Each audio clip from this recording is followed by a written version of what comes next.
ডান দিকে আমাদের যে পুলিশ প্রশাসন যারা আছে তাদেরকে বলবো আপনারা একটু যেন না নেমে যায়।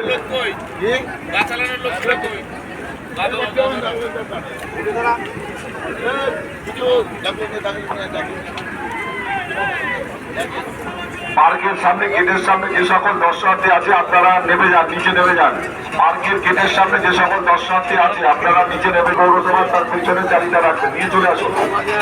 যারা প্রতিমা নিরঞ্জন করতে আসছেন তাদের কাছে কৃষ্ণনগর পৌরসভার পক্ষ থেকে আবেদন, পুজোর ফুল বেলপাতা সহ অন্যান্য সামগ্রী জলকি নদীর জলে ফেলবেন না। কৃষ্ণনগর পৌরসভার নির্দেশিত নির্দিষ্ট স্থানেই ফেলবেন। জলঙ্কির জল দূষণমুক্ত রাখতে কৃষ্ণনগর পৌরসভা প্রয়াসকে সাদরে গ্রহণ করে অংশীদার হয়ে উঠবেন।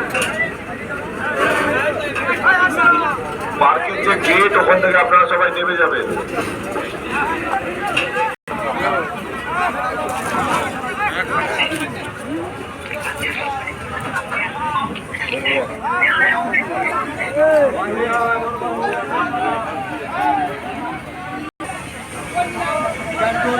কোথায় যাচ্ছে